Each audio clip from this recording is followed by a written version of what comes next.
Hello friends, कहानी के third part में आपका स्वागत है। तो चलिए देखते हैं कि कहानी में आगे क्या होता है। अगर आपको लव स्टोरी सुनना और पढ़ना अच्छा लगता है तो इस वीडियो को लाइक करिए, शेयर करिए और मेरे चैनल को सब्सक्राइब करिए। रागिनी ने वहाँ किचन में रकुल को देखा। उसने बोला, रकुल तुम यहाँ? रकुल ने रागिनी की ओर आश्चर्य से देखा पर कुछ भी नहीं कहा। रागिनी रकुल के पास आई और बोली, थैंक गॉड तुम मुझे मिल गए रकुल। मैं कब से तुम्हारा इंतजार कर रही थी। तुम कहाँ थे? कॉलेज क्यों नहीं आ रहे थे? और तुम यहाँ क्या कर रहे हो? रकुल ने रागिनी से कहा, तुम कैसी हो और मेरा इंतजार क्यों कर रही हो? मुझे अभी थोड़ा काम है, मैं तुमसे बाद में मिलता हूँ। इतना कहकर रकुल अपने हाथों में ट्रे लेकर चला गया जिसमें 2 कटोरी सूप रखा था। रागिनी रकुल को देखती ही रह गई। उसके मन में बहुत सारे प्रश्न थे कि रकुल वहाँ क्या कर रहा था। इतने दिनों से वो कहाँ था, वो कहाँ रह रहा था, वो सूप लेकर के किसके लिए जा रहा था। लेकिन इन सब प्रश्नों के साथ ही वो रकुल को देखकर बहुत खुश थी। शायद उसने सच्चे मन से भगवान से प्रार्थना की थी। वो वहाँ से पानी लेकर के पापा के पास आई, पर उसका मन तो रकुल के ख्यालों में ही डूबा था। वो रकुल से मिलने के लिए बहुत ही ज्यादा व्याकुल थी। उससे मिल करके माफी मांगना चाहती थी और उससे बहुत सारी बातें करना चाहती थी और अपने प्रश्नों के जवाब भी तो चाहिए थे। पर वो क्या करे? यहाँ सब लोग बैठे हैं, रकुल को कैसे खोजे, वो अपने पापा से क्या कहे, ये सब दुविधा भी उसके मन में चल रही थी। तब तक रागिनी के ताया जी ने रागिनी से कहा, बेटा जा तू थोड़ा घुमा, मुझे तेरे पापा से कुछ बात करनी है। तभी रागिनी के पापा ने कहा, ये यहाँ कैसे घूमेगी? मेरा मतलब है कि ये जगह तो बहुत छोटी होगी। तब रागिनी के ताया जी ने कहा कि ये जगह बहुत खूबसूरत है। एक लड़का है जो पता नहीं कौन है, उसने इस जगह को स्वर्ग बना दिया है। यहाँ बुजुर्गों के रहने की हर सुविधा है। वो लड़का सबसे बहुत प्यार करता है और यहाँ के सारे बुजुर्ग उसे अपना बेटा मानते हैं। उसने यहाँ खाने से लेकर सबकी दवाइयों तक हर बात का ख्याल रखा है।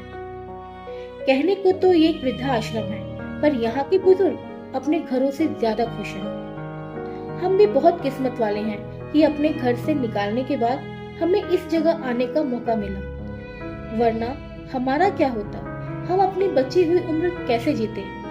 तो रागिनी के पापा ने पूछा, कौन लड़का है, यहाँ क्या कर रहा है? तो ताया जी ने कहा, ये तो मुझे भी नहीं पता कि वो यहाँ क्या कर रहा है, पर हाँ उसका नाम रकुल है और वो एक बहुत ही अच्छा लड़का है।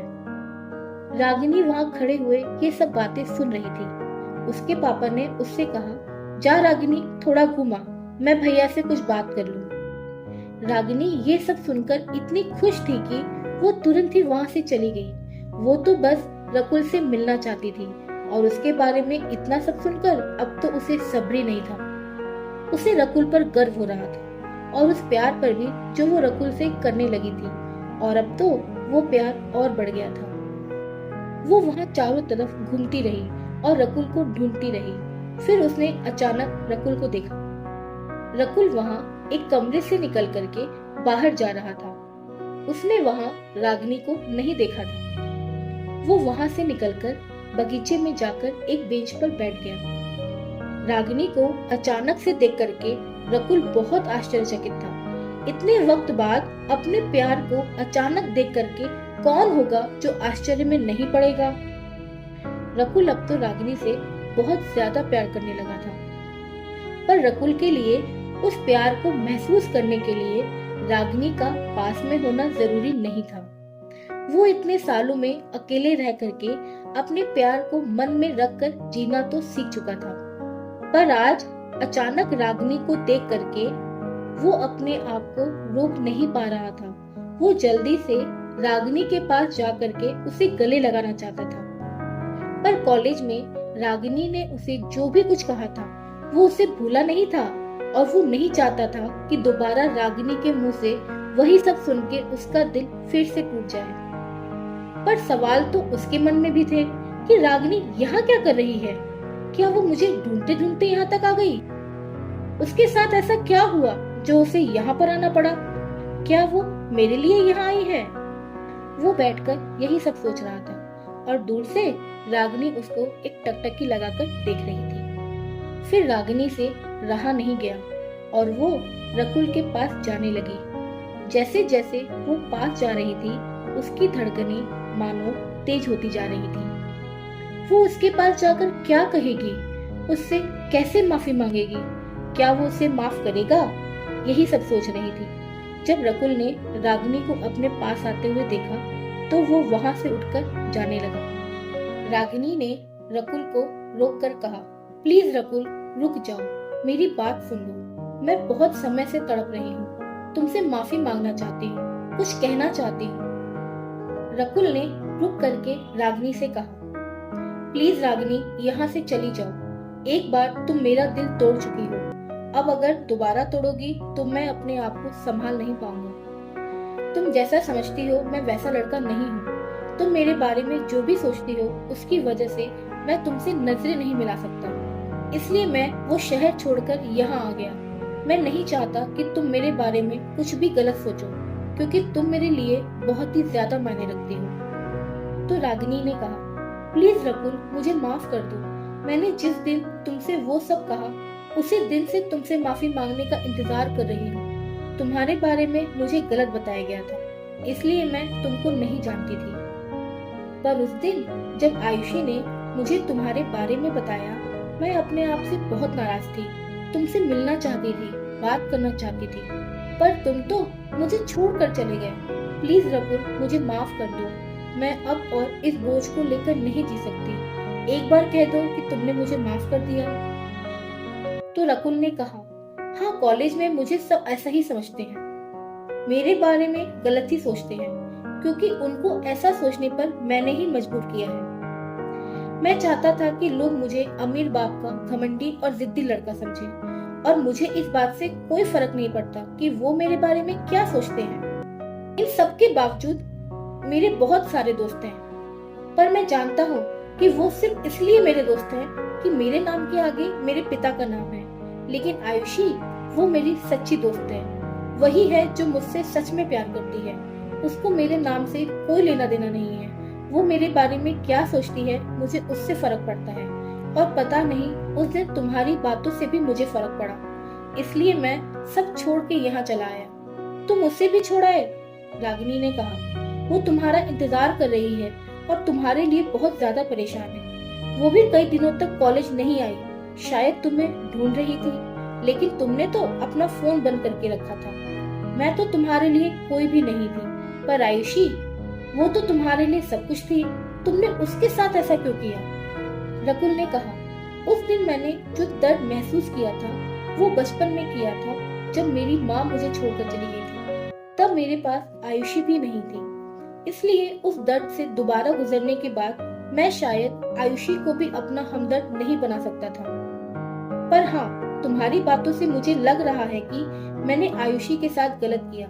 मैं उससे माफी मांगूंगा और मुझे पूरा यकीन है कि वो मुझे माफ कर देगी। तो रागिनी ने कहा, अगर तुम आयुषी से माफी मांगोगे और वो तुम्हें माफ कर देगी तो प्लीज मैं भी तुमसे माफी मांग रही हूँ, मुझे माफ कर दो। रकुल ने कहा, मैंने तो तुम्हें उसी दिन माफ कर दिया था, लेकिन अगर मेरे कहने से तुम्हारे मन का बोझ हल्का होता है तो लो, मैंने तुम्हें माफ किया। रागिनी ये सुनकर के रकुल के गले से लग गई और रकुल से कहने लगी, मैं तुमसे बहुत प्यार करती हूँ, तुम्हारे लिए तड़प रही हूँ, प्लीज मुझे अब कभी छोड़कर मत जाना, मैं तुम्हारे बिना नहीं रह पाऊंगी। तो रकुल ने कहा, मैं भी तुमसे बहुत प्यार करता हूँ रागिनी, पता है कब से? जब से मैंने तुम्हें उन बूढ़ी दादी की मदद करते हुए देखा, उसी दिन से तुम्हारा कब्जा है मेरे ऊपर। लेकिन मैं मेरे जीवन के अकेलेपन से तुम्हें दूर रखना चाहता हूँ, क्योंकि एक बार अगर तुम इसके अंदर आ गई तो मैं तुम्हें यहाँ से कभी जाने नहीं दूंगा। तुम हमेशा के लिए मेरी हो जाओगी, मैं किसी भी हालत में तुमको पाकर रहूंगा। दुनिया की कोई ताकत मुझे तुमसे अलग नहीं कर पाएगी, क्योंकि तुम्हारे लिए मेरा प्यार कुछ दिन या कुछ सालों के लिए नहीं है, ये तब तक मेरे साथ रहेगा जब तक मेरे शरीर में एक भी सांस बाकी होगी। सोच लो, अगर मुझसे कमिटमेंट करोगी तो फिर मैं तुम्हें कभी जाने नहीं दूंगा। मैं थोड़ा साइको हूँ, पर ये साइको तुम्हें दीवानों की तरह चाहता है। रागिनी ने रकुल से कहा, तुम मुझसे इतना प्यार करते हो तो आज मैं भी तुमसे एक कमिटमेंट करती हूँ। मैं अपनी पूरी जिंदगी तुम्हारे नाम कर दूंगी। आज से मेरे जीवन के हर एक पल में सिर्फ तुम रहोगे। मैं हमेशा के लिए तुम्हारी होना चाहती हूँ और होकर रहूंगी। मैं हमेशा तुम्हारा इंतजार करूंगी, लेकिन सिर्फ तुम ही से प्यार करूंगी। बस हाँ, तुम्हें मेरे पापा को मनाना होगा। मैं इस दुनिया में उनसे सबसे ज्यादा प्यार करती हूँ और अब शायद तुमसे भी।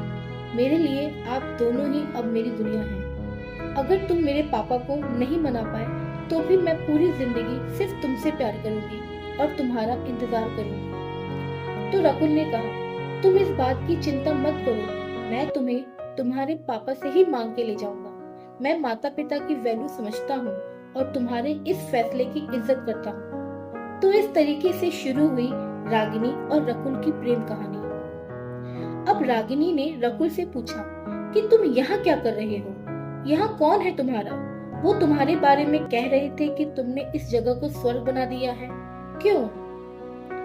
तो रकुल ने रागिनी को एक ऐसी बात बताई जो कोई नहीं जानता था। तो आपको अब तक की कहानी कैसी लगी कमेंट करके जरूर बताइए।